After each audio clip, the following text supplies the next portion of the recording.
Good afternoon, everybody, and welcome to the 8th Annual Wild Wisconsin Winter Web Conference. If this is your fourth session, you've heard this a lot. If it's your first, you're hearing it for the first time.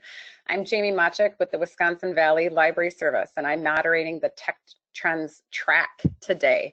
And assisting me is Jean Anderson with the South Central Library System. So thank you, Jean. We're all so glad that you have joined us for this session. Our final presenter in this session, in this track, is Kimberly Crowder. And Kim is going to talk about social media trends for 2020. Really looking forward to hearing more about this. So Kim, whenever you're ready, please begin. And Kim, I think you need to unmute yourself. There we go. Can you hear me now? I can, yeah. Awesome. There we go. Hi, everyone. Happy Wednesday. Thanks so much for joining me today. And thank you to Wild Wisconsin Winter Web Conference for having me. I'm so excited to talk to you about social media trends for 2020. And I just want to say it this way. I have crafted this so that it fits for libraries, because what's happening in the broader world when you talk about commerce and e-commerce and that sort of thing doesn't quite fit. And so I wanted to make sure that everything you hear can help you today, no matter the size of your staff, no matter the size of your system, no matter the size of your branch, it should be able to help you today. So with that in mind, we'll get started. So the conversation is about leveling up on your social media, the trends for 2020. And as I mentioned, specifically, I want to focus on what this looks like for libraries. A little bit about me. I founded the communications department as director of communications for the Indianapolis Public Library. I led that department for almost 4 years. I'm no longer there. I am now consulting on my own. I launched social media for a Fortune 500 company in Houston, Texas, in that market, featured in Mashable, which is a big online social media publication. Oversaw social media for a major national nonprofit in Indianapolis. So for the division here, won a national award for that. I've worked with Oprah Winfrey and her team on several occasions. Yes, you could ask me questions about Oprah. Led webinars and presentations for ALA, Indiana State Library, Ohio State University libraries, and info people both in person at conferences and also webinars. Featured on the Super Library Marketing blog. If you do not follow that blog, Angela Hirsch in Cincinnati is a genius. You should totally be following that blog. And then also highlighted twice on the Library Figures podcast. If you have not heard of that, check that out as well. So I'm saying all this to say, I know what I'm talking about. So hopefully this really helps you understand the base point for where I'm coming from. So if you want to find me, you can find me a myriad of places. I'll also show this slide again at the end, but by all means, please take time to follow me, to find me on LinkedIn, to reach out, to find me on Twitter, to email me, to sign up for my email list, because I love, love, love to share the knowledge that I have, and I'll also learn from you as well. So let's get started. Here's what we'll be talking about today. First, we'll be laying the foundation on where libraries should be on social. Now, this is according to Kim. So I'll give you a little bit of my thoughts about where you should be on social media, why you should be in those places, and then where you should start. So we'll go in order of where you should be first, second, and then just lay that out. And then also we'll talk a little bit about market segmentation. So you get a sense of, if my market is this, then I should be here, because that's not a one size fits all, but we'll talk more about that later on. Timing. Why when you post is as important as what you post. You all have probably figured this out already with the crazy algorithms that happen on Instagram and Facebook, figuring out when to be there, when to show up, how many eyes are going to be there, who's sitting at home or on their phone, because as you know, everything's mobile, right? Most of the time people are looking at this on their phone. So you always want to be thinking about mobile. That's just a pro tip, a life hack on the side. Laptops right now are kind of obsolete when you talk about social media. People aren't really using that as much. So always thinking digital. And then we'll go through 10 social media trends for libraries in 2020. And then we'll talk about inclusion, where that comes in. diversity, equity, and inclusion. I don't dive deep here. I dive deep in other places. I've done other webinars specifically about social media and diversity, equity, and inclusion. I'll hit on that just a little bit, and then I'll give you a little bit follow up of some places where if you want to hear more about that, you can listen in for that. And then questions. I want you to feel free to ask me anything. So we'll leave about 10 to 15 minutes for you to ask me questions. And then if you don't feel comfortable or you think of something else, you can always reach out to me outside of this. So let's get started. Where libraries should be according to Kim, and in this order. Facebook first. Facebook is queen or king, whatever you decide you want to call it.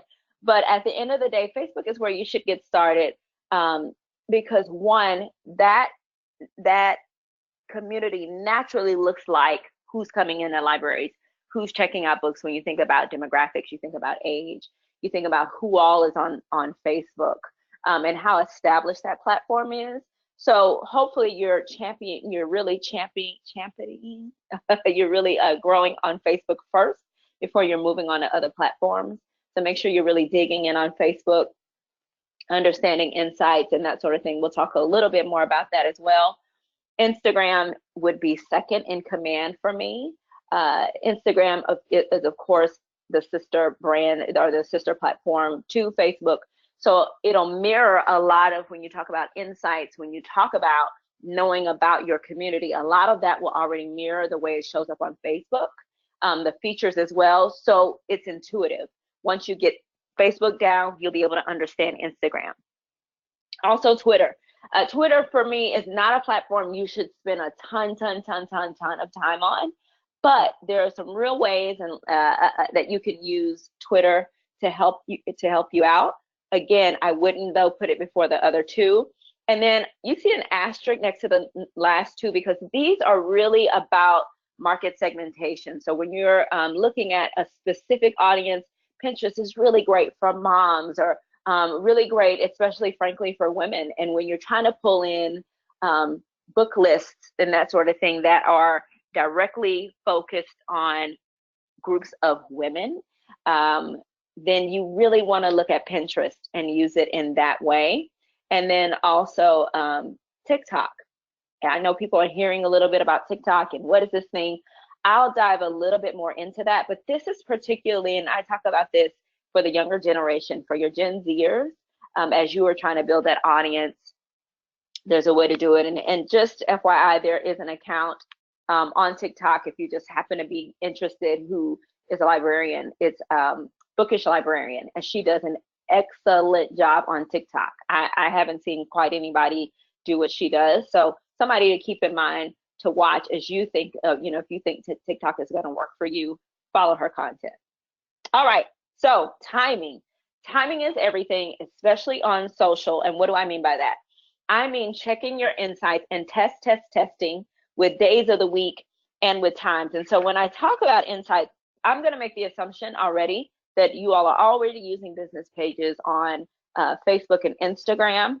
And so as you are thinking about that, look at your audiences and when they're on Instagram and Facebook via your insights. So take a look at the days of the week when you can post a specific topic on a reoccurring basis. And so what I mean by that is thinking about, if you follow Indianapolis Public Library, I would take a look at the Indianapolis Public Library because they do really great work on Facebook. I'm not there anymore, but goodness, they get it. But they have a currently reading that they post Sunday nights at 8 p.m. Eastern time. And they've really created a community, reoccurring engagement. And for every post that happens on Sunday, they get more than 100 comments each time. And that's not just comments with the Indianapolis Public Library and with the audience. That is people within that, different people out in the community, different folks are just having conversations back and forth about why they love a certain book. So it's basically saying, hey, here's what I'm currently reading. Also, the Indianapolis Public Library will go, hey, we can offer you ideas about what you may want to read next based on what you're currently reading. Or, somebody says, hey, I want a book recommendation. And let's say that they post and say, hey, this would be a great book based on what you like. The beautiful part is that then someone goes back in and says, oh, I've read that book, I totally loved it, or I didn't, or whatever. And so now you have this sense of community that you don't have to work for. So finding ways in which that makes sense, like what was your favorite childhood book? Something like that. Or what's the worst movie that was made from a book? You'd be surprised at how many people absolutely love to complain about things like that.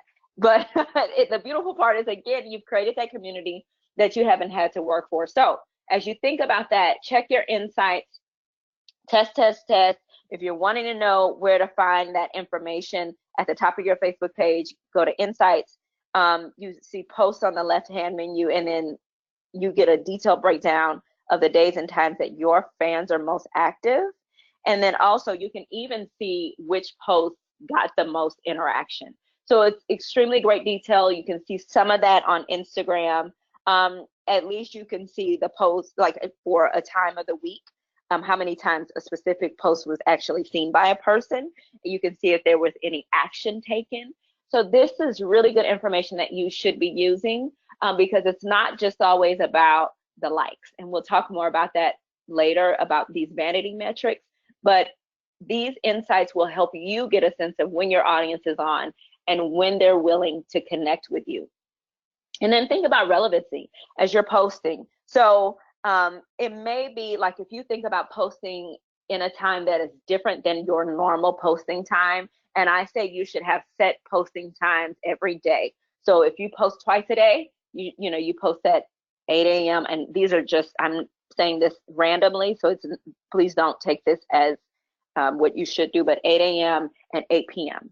Then you need to make sure that you're scheduling those posts to happen so that people expect to see you. And you really want to make sure you're testing in a way that you can continuously take a look at it and go, oh, okay, we did this for about 3 months. This is what it looked like. And if you need to tweak it from there, then you can tweak it based on that. But as far as relevancy, think about, like, if something happens, if there's a passing of a major author or musician or someone who's public, if there's a natural disaster or something like that, and you have a resource for people, those are the times when you think about, what's the relevancy of what I'm posting? How can I make what I post fit, quote unquote, news, quote unquote, pop culture? What are people talking about? How does, what I'm posting make sense in that? So think about that. And then also, don't be afraid of trial and error. You've got to try things to figure out what works and what doesn't. So play around, have some fun. So here's a little chart really quickly on just generalities of the best times to post on Facebook. Like it says, the worst day is on Tuesdays, the best days on Thursday, Friday, Saturday, and Sunday. If I'm not mistaken, you all will get the PDF of this. And so you can take a deeper look at this, but this kind of information exists, is what I'm getting at. And you can always take this and measure it up against what you're already doing. The same thing here, information on Instagram as well about posting during lunchtime. If you see that 11 a.m. to 1 p.m. and then after work, 7 p.m. to 9 p.m. Again, you can check that up against what your audience is doing, and then also making sure that you're looking at days of the week as well on Instagram, because it changes days of the week. It's not always the same. So really, again, taking a look at when people are connecting. It says Wednesdays is the highest level of engagement on Instagram. So check that against yours. Twitter, best days during the lunch hour. What are the worst days? Are Saturday and Sunday when people are not on. So it's basically saying during lunch, it's a really great time to post on Twitter. And then on Pinterest as well, it gives you that information after work. People are sitting. This one is probably one where people will actually be on their desktops to use this one. But people are just going through, scrolling, relieving stress, looking, for someone to tell them, hey, here's a great idea for a book party. If your kids are, you want to do a book theme party. So thinking about that and what will really connect with your audience. So let's move into 2020 social media trends for libraries. I am super excited to get into this. I think that these 10 tips will really help you focus. And then for those that you are already doing, you can just hone in on them based on some of the information offered. So number one, video content is almost, and I put that in parentheses, everything. So it is estimated that video will make up 82% of all internet traffic in 2020. That is absolutely huge, you guys. As you think about what people are posting, think about what you're posting, how much of that is video content. And the great part now about social media is that it doesn't have to be perfect. So get rid of this idea that it's got to be perfect and it's got to be exact. Your phones are really a great resource to maybe taking a quick online class that is free. There are free resources to learn how to post using your phone, how to create videos, how to edit. All of this can be done on your phone, or it could be done on a tablet, whatever method that you have, or you could use a laptop, but it's easy and it's super easy to upload. You do want to think about, as you are going across platforms, the sizes, especially if you're thinking about posting as a story versus as a regular post. So think about that and how, size wise, how you need to post, whether you're holding how you're holding your phone. But really consider doing some video content, if not more than once or twice a week. Finding out if you can figure out a way to engage other people, other employees, to send you video as well for things maybe that are happening in other branches.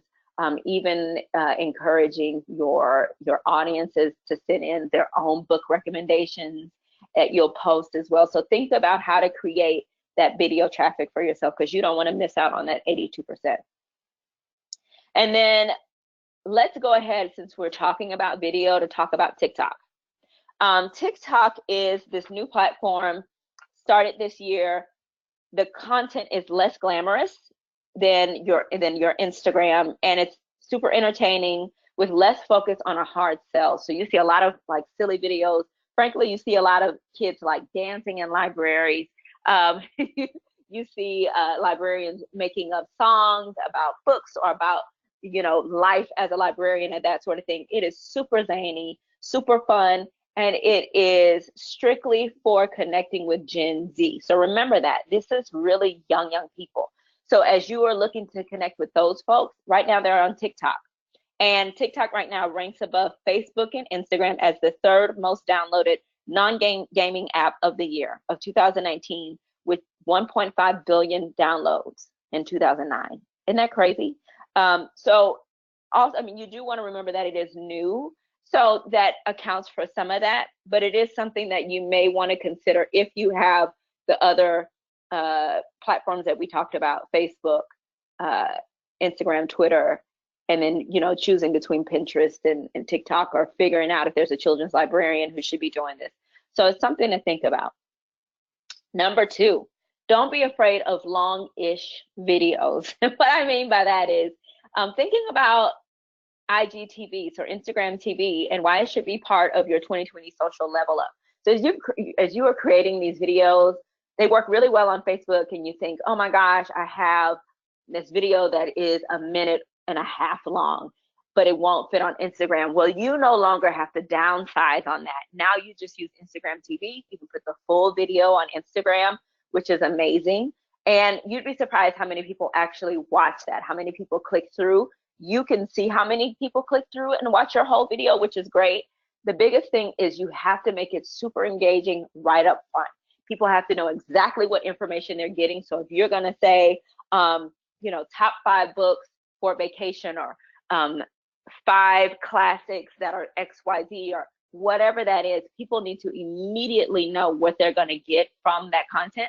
Or let's say you wanna do it behind the scenes of how people are receiving their books. Like, what does that process look like?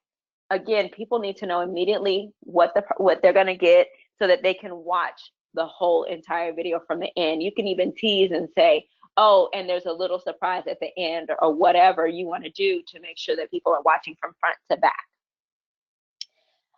And so number 3 is sharing your stories early each day. And what I mean by that is Instagram stories and Facebook stories. So as you are hopefully using social media, you are indeed incorporating Instagram stories and Facebook stories. And the reason why this matters is because the content that people see on Instagram stories could be very different than what rolls through their natural timeline for your organization. And so using the Instagram stories and Facebook stories really allows you to create these back-to-back images or videos for people to connect in a way that they may not connect with you just in regular posts. Also, the great part about that is you can look at other people's information and see what some of your followers are talking about. What are they interested in? Is there a way to incorporate like retweet where they mention you, where you can, excuse me, retweet it, where you can repost where they mention you and put it in your stories. So keep an eye on that because you don't want to operate in a silo. And the great part about social media, Instagram stories, Facebook stories, is that you can get a sense of your audience without them push or without having to have that dialogue. You can get a real sense of what your audience is interested in just by kind of quote unquote spying on them just a little bit. So think about using that to your advantage and then getting a sense of, okay, well, this person posted a story. Could they be some kind of ambassador for us? Or would this be a person who we know comes to the library on a regular basis and people totally follow them?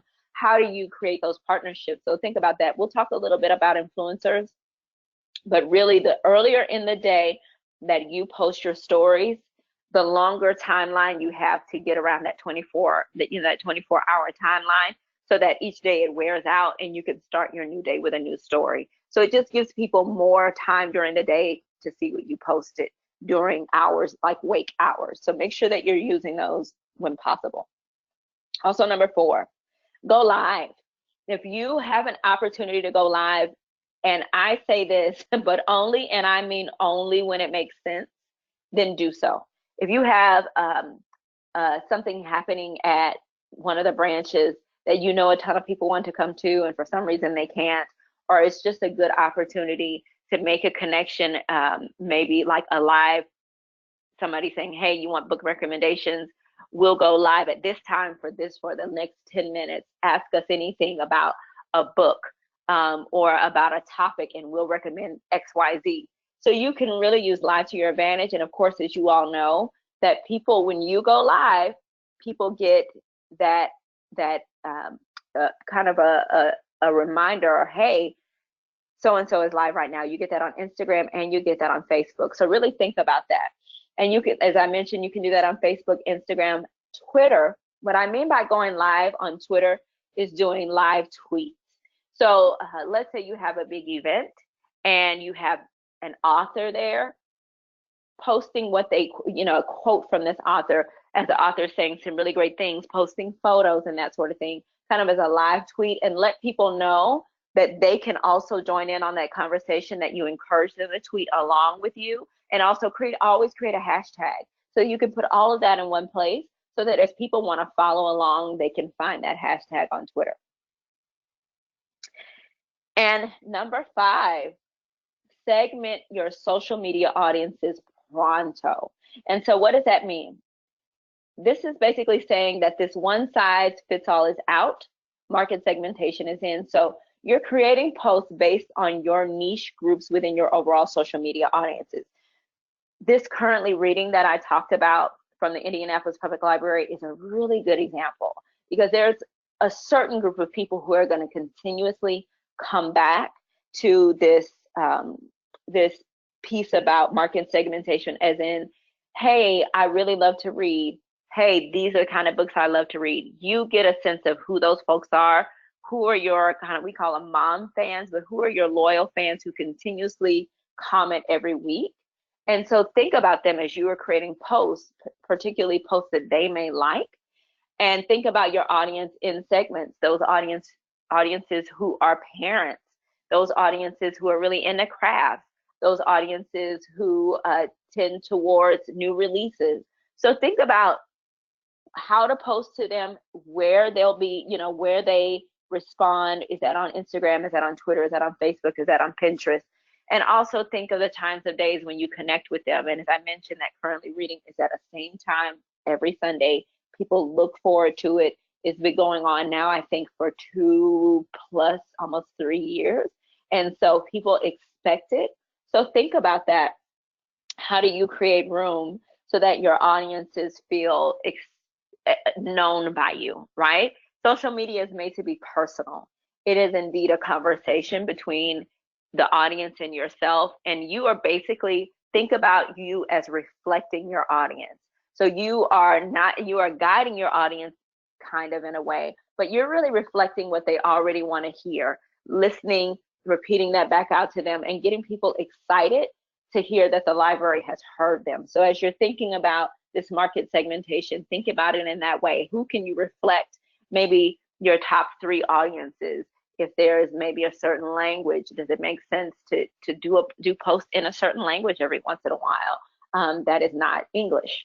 And figuring out who can do that work within your system. So think about things like that. And then rethink your focus. That's number 6. So the death of Instagram likes and vanity metrics. So if you have noticed on Instagram, I'm sure you have, that you can no longer see exactly how many people have liked your post, or the general public cannot see that. And the goal for that is to really make social media more authentic and make sure that it is a conversational experience, and less about the sell. And so in doing that, people no longer can say, oh, so-and-so, oh, because X amount of people liked it, I'm going to like it, or because this person liked it, I'm going to like it. You see a few of your friends, of course, who may have liked materials, but it's not so driven by the number of likes. So what does that mean? That means that the content you create really has to, as you create this content, you really have to think about engagement. How do you get people to do something? Is this an actionable item? As in, could somebody say, oh, okay, fine, could you say, hey, by the way, we're having this event, find the link in our bio. Thinking about how do you make your audience move and do something based on what you've posted, whether that be commenting, so engaging them in that way, whether that means sharing, so that they are taking your message out to their audiences, because as much as you can have that ripple effect, you want it. Is there a way for them to click through, especially on Facebook, to a web page, so that they can, download something, or that they can put a specific book on hold, and your specific title on hold? What are those ways that you can create something so that there's an action involved? And I will say this, as you think about this is just kind of a marketing thing, but always make sure that if you can, make that last line in whatever post an action item. So say download now, or go now, or don't miss it. Create some urgency, create a sense of doing around that as well. And really then you create some metrics that make sense for you. So if you can create some metrics, maybe outside of like increase social media by 10%, but also increase engagements. If you decided you were going to create this discussion group of sorts, like with this currently reading every Sunday, how do you want that to grow? So maybe not thinking about it always across all of your social media, but is there something specific that you're trying to grow, and figure out how to make that happen, instead of, oh, so-and-so got X likes and that sort of thing. That's always great. But also, what are the other ways that you can really say that social media is having an impact? Even down to how many people attended a certain event that you continuously, like if you created a campaign on social media, you can really use that at, people saying they're interested or they're coming, you can really use that as a way to boost the conversation around a particular event in order to get people in your doors.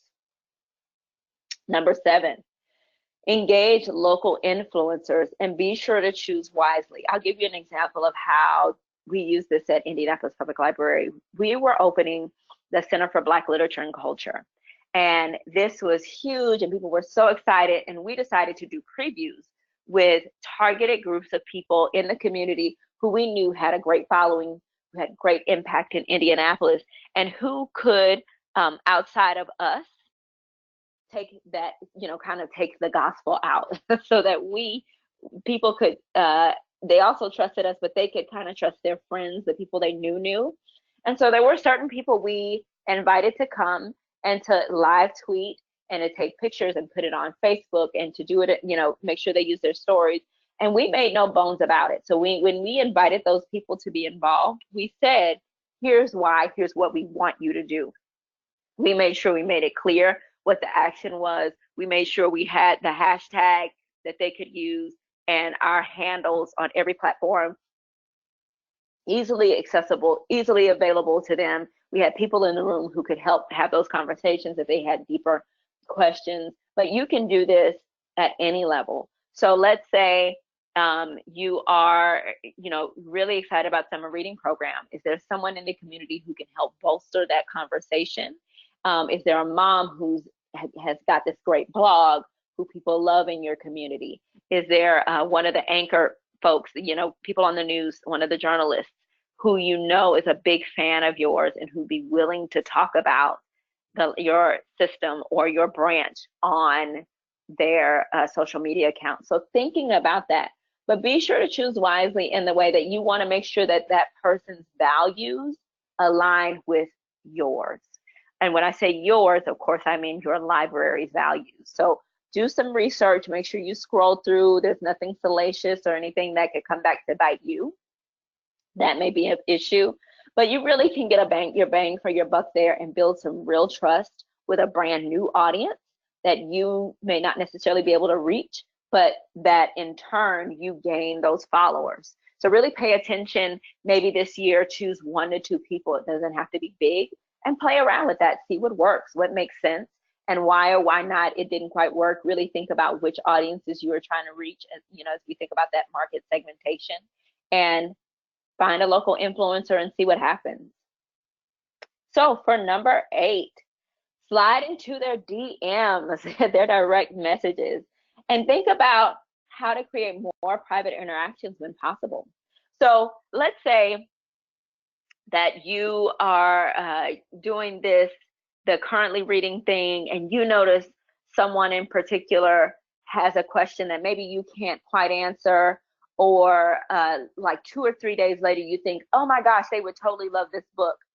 Don't be afraid to message those people privately. There is something exciting, frankly, about getting a direct message, because it feels like it's just for you.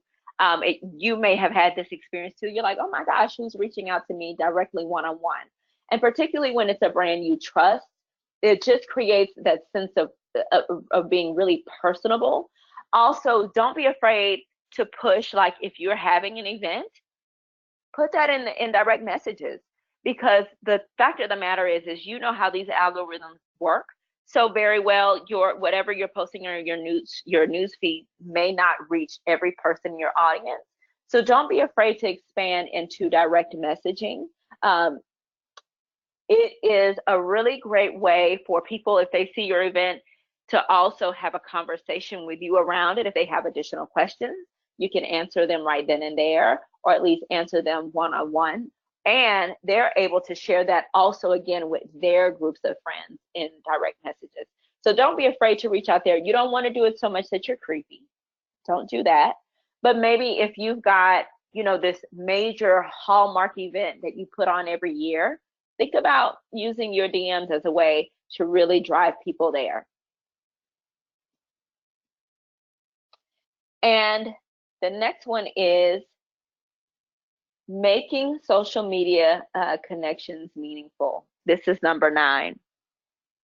And here's what I mean by that. Using list features and groups to connect more deeply with niche audiences. And so think about on Instagram, have you ever noticed that when you are looking to share a story that it says share with close friends? And you don't necessarily have to send to everyone. You can create a list of people that makes sense to be quote unquote your close friends, maybe your library insiders, those people that are your quote unquote mom fans who follow you, who are really engaged. What's some information that you can give them just a little earlier so that they feel like VIPs, right? Think about that. How do you segment those audiences and just hone in? So if you know that there's a group of moms who's really excited about XYZ, and you host you know that you're hosting a kids event coming up very soon. Just think about what those audiences could be and what that could look like for you. And figure out if it makes sense to just play around with that just a little bit to see who those groups would be, and make it very clear to them that they are indeed kind of this inner circle. And figure out a way to say, hey, if you know someone who should be part of this inner circle, let us know, shoot us a DM, that sort of thing, reply to this story. You'll be surprised at what people will watch, even if they don't quote unquote reply. You can see how many people are scrolling through and taking a look at that, and how many people might be excited about basically spilling the beans on that information just a little bit before you. So, you want to make sure it's information that it's okay to give away. But it's, again, just a way to create those really close ties with your audiences. Also, if you look at Facebook, they have Facebook groups. So now you can create groups and then watch parties. So if you know that there's a group of folks who really love mystery, like mystery novels, by all means, connect with them, create a group with them, and then have a watch party, especially if you're going to have a librarian that say, hey, here are, 5 mysteries that are coming out pretty soon that we know are coming out in 2020 that you'll want to keep your eye out for, and having those kind of watch party conversations with them. And of course, it'll always say, your library system invited, like that we invited you to join this watch party. So again, people get that alert so that they know, hey, this is something special, this is something different. So think about playing around with those things. Again, this is all about fun. It's all about trial and error, seeing what works for your library system. I know a lot of people have small staffs, right? And so everything can't quite be done. So figure out what makes sense for you all to play around with. And then also know that if they're part of specific groups, especially on Facebook, they go, whatever you post will go into their news feeds of those who are a part of that group. So they may get posts from the general news feed, but also if they're part of a particular group, they'll get the post from that group in particular. So again, it's just another great way to make those connections with another group of people that maybe you wouldn't regularly be able to do so with. So number 10, build trust and be authentic. I keep talking about this over and over, especially when you talk about market segmentation, when you talk about having these reoccurring posts where you know that you're having those conversations back and forth, or creating these small groups of people. Really thinking about, how do you build trust? How do you make sure you feel authentic? And the way to do that is, 1, customer reviews. If there's a way that you can use quotes, maybe from currently reading about a particular book, and make sure you always tag that person.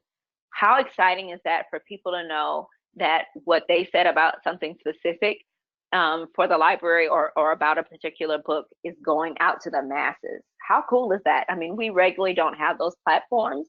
And so think about, how can you make some of your followers, kind of your resident celebs? So it's not always coming from you all, but how can you make it come from the community? Of course, you always want to ask their permission to see if they're fine with that. But it's a really great way for people to kind of go, oh, okay, there's somebody beyond the library who really likes this book. Maybe I should take a listen. And as they read those books, you're gaining trust, you're building that authenticity, especially, again, if you can get a well-known person in the community to offer their ideas and recommendations. It's another great way to do that. And then employ recommendations. So as much as you can offer, kind of, if you have a children's librarian who is really great in front of the camera, you want to do videos with them, or you want to allow them to post from time to time. How do you make that connection so that people, again, have access to the expertise that is your staff? And this is a great reminder that your staff are the experts, and that people out in the community see your staff as the experts. And with that in mind, how do you use that wisdom, and how do you use that knowledge to carry out on social media? So again, that conversation about taking that message and honing in on what people might want to hear, when people might want to hear it, maybe there's a particular day of the week, time of day that you pull in a certain librarian, and people expect to hear from that librarian. Currently reading, maybe if you all put a face to it, as a matter of fact, you could do that where you say, this is a librarian who is working on, today, who is answering your questions that you may have. So think about that, whatever makes sense for you all. And then here's a bonus: diversity, equity, and inclusion, and social media. So there's always this question about how are you more inclusive? How do you show diversity on social media? How do you make sure that all voices are being heard as much as possible? And know that this should be a major, major part of your strategic content, no matter who your audiences are. And so, and I'm going to give you an example of what I mean by that. I've heard people say, well, most of the people in my town are XYZ type of people. That doesn't mean that exposure doesn't matter, right? And so don't shy away from that. And what that means is really thinking about items like, is there a way to use children's books to talk about Ramadan? Or is there a way to use something like The Hate U Give and say it was a really great book? Maybe you're not directly talking about exactly the topic that the book talks about. And I know that's an older book, but this is a great read. And then you can have someone talk about why. You can always use a blog to link back to that information, as well as if people want more information. But really thinking about how do you create imagery as well that is inclusive, and that you're using book titles that are inclusive, thinking about authors of marginalized backgrounds, the LGBTQ community, highlighting Women's History Month, highlighting Pride Month. But don't feel like you need to only talk about those groups or play to those groups during those certain months, but don't be afraid to highlight them either. So think about that as you think about inclusion. And I did talk a little bit about language. Don't be afraid to find books in other languages, and say, hey, by the way, did you know John Green's book is translated into so many languages, and we have these languages here, here at this library, within this library system. So thinking beyond maybe what the quote unquote norm culture might be interested in. And really, again, this is how you do market segmentation, really honing in on what might be important, maybe to groups you didn't even know would be important to. I think there's an assumption that sometimes when we segment markets down, that only that group of people is going to be interested. And that's not quite true. So think about that as you are posting on a day-to-day basis, and really look at that calendar and look at certain months, certain times of the year, think through different areas that you can highlight. And a pro tip here: start with 1 to 3 trends and grow from there. So remember, you don't have to do all of these in order to be successful, because I imagine that right now some of your heads are spinning going, oh my gosh, I don't have the staff to do this. We don't have the time. That's okay. So choose one. Just choose one right now and start small, build from there, mastering the areas that you choose first, and then move forward before, focus on that first one thing and then master that and then move forward. Maybe you add one a quarter, maybe you add one every 6 months, but you can incorporate what makes the most sense for you as you can do it. So you don't have to do all 10 of these things in order to have a great social media page. Do what you can, but I do encourage you to add just this year, at least 1 to 2 of them. And this is where we'll open it up for questions. All right, so if you have a question for Kimberly, feel free to type it in the question box. And we did have a few come in already, which doesn't surprise me at all. So we'll get right to it. One of the questions is, where are the insights located on Instagram? How interesting, because I was trying to decide whether or not I should, say that. So if you are looking at your Instagram profile, right? If you go to your profile visits across the top of the page, you'll see like 37 visits to your profile in the last 7 days. You should see that little wording across the top. If you hit that, you go down to audience. So you'll see several groups, but if you go to audience, go to follow, then scroll all the way down and go to followers. It's at the bottom. And then be sure that when you do the followers, that you scroll to the correct day of the week, because I don't know why, but it doesn't always default to the day that you're actually in. And so you can from there see the times of day that your audience is on Instagram.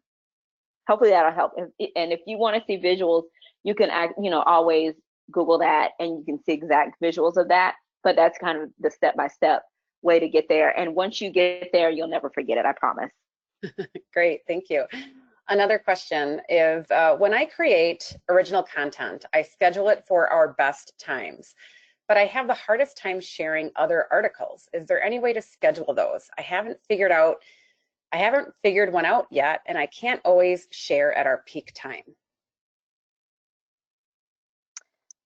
Rita, I don't quite understand the other articles piece of it. So like, I think like sharing online articles or something that you see, like I'm guessing a link that you see online. So not like original content or an original post. Got it.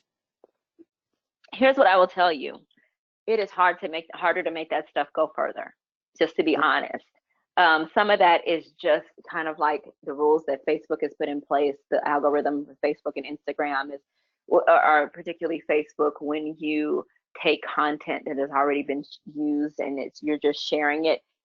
Unfortunately, that reach does not go as far as you would like unless you put money on it, and you don't want to put money on someone else's content. So as far as, are there tips around that?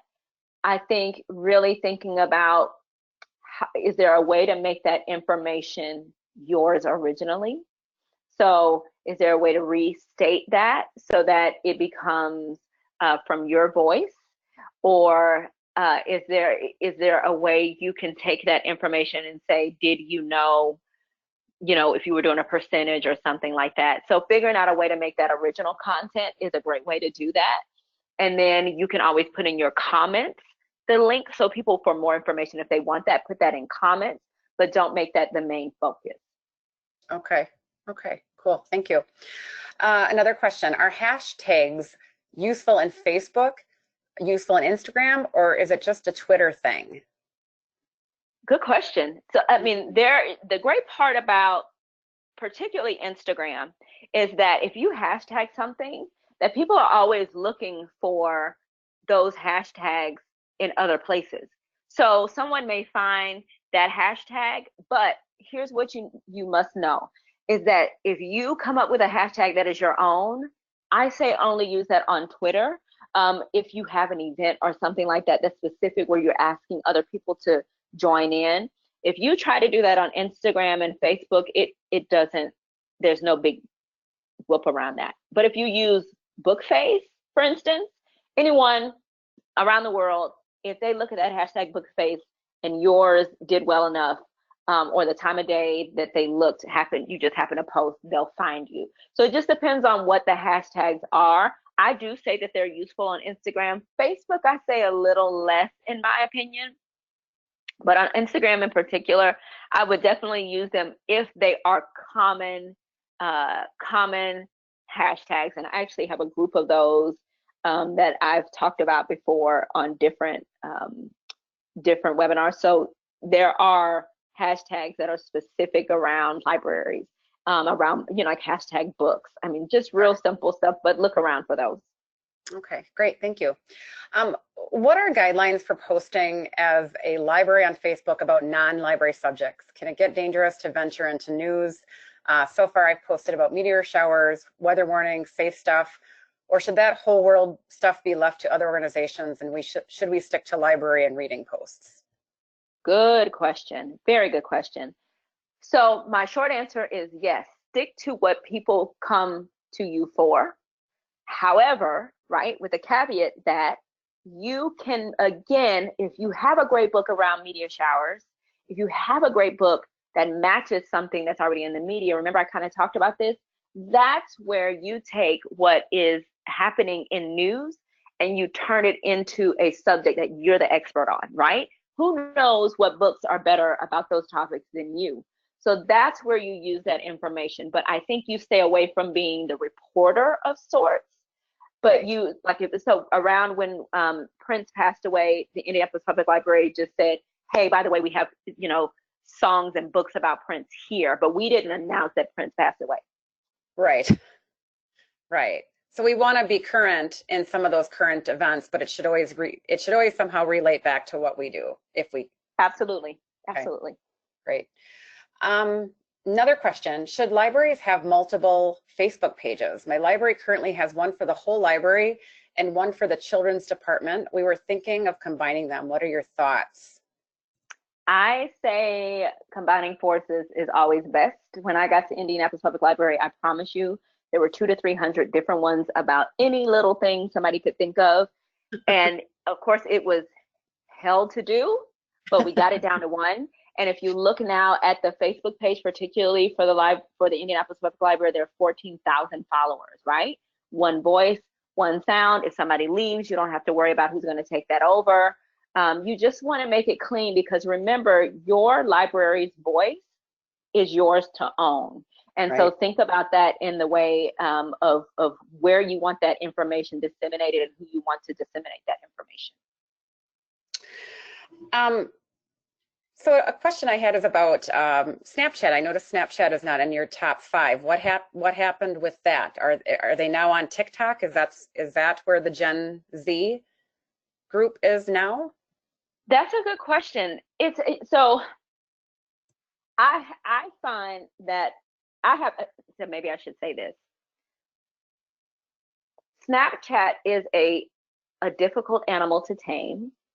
Yeah. If you don't have someone dedicated to Snapchat. Okay. And there are some additional things in Snapchat, like where you're doing geotags and that sort of thing, that if you don't have someone who can dedicate themselves to that, it's not worth it. But also with the growth of TikTok and it being video, which is super simple to use, I think it's kind of a toss up between the two. You could play around and see which one would work best. But if you look at what's happening with TikTok in the generally, and how quickly and how big it's getting, it may burn out at some point, right? Right. Nobody can, because Vine was a big deal, and now TikTok's the new Vine. Mm-hmm.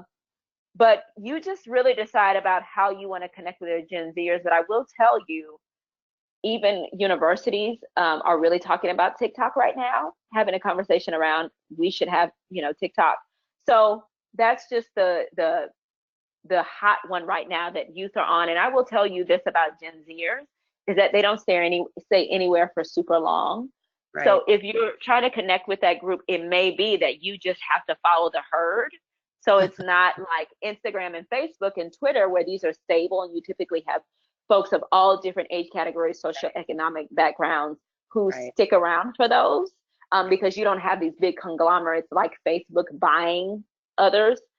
So it may be that with Snapchat, TikTok, that sort of thing, you just kind of have to follow the herd. Great, thank you. I'm also curious, so we're talking about trends in 2020. When you were studying social media or giving talks about it, let's say 2017, 2018, what were the trends those years, and how have they differed that much from what we're seeing now, or are there still some similarities? Yeah, that's a good question. Particularly when you talk about advertising, that has changed tremendously, right?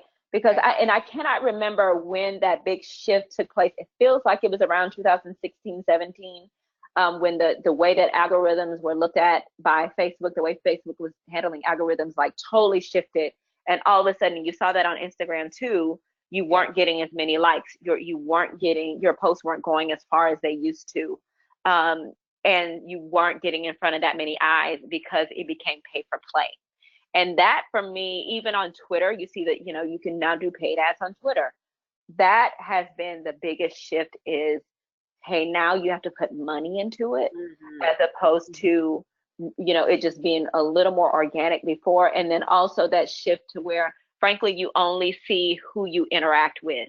Like, you don't, You don't see everybody's stuff. If you interact with these people, or if there's a particular topic that you interact with, that's what you're seeing. Those have probably been the biggest shifts right now. Great. 2 more questions came in. We'll get to those. What is the best way to cross-post over multiple social media platforms? I know we've used Hootsuite in the past. What tools do you use, Kim? Sure, and there are quite a few of them. There's Hootsuite. There is, and it literally just left my head. Let me come back to this question. Because there's one, but they're very expensive too. I will say that. Around which schedulers make sense. Let me come back to this one. If you want to go ahead and give me the other 2, I'll come back to this one at the end. Yeah, Jill, if you're still listening in, I remember you recommended one, and it's slipping my mind. Later.com. Thank you, Jill. So later.com. Oh, Buffer and Sprout Social. Sprout Social also 2 really good ones. But no, they do cost money. And yes, Later is a good one as well. If you Google 15 of the best social media posting and scheduling tools, there is a whole article particularly about this that lists 15 really great ones. And all of those are in this one. Great. And another question, what are recommendations for number of posts per day? And doesn't that depend on the tool that you are using? I know they say it's different for Twitter versus Facebook versus Instagram. What are they saying now? Because I know how much basically for libraries, when you think about staffing, that sort of thing, I would say twice a day is enough.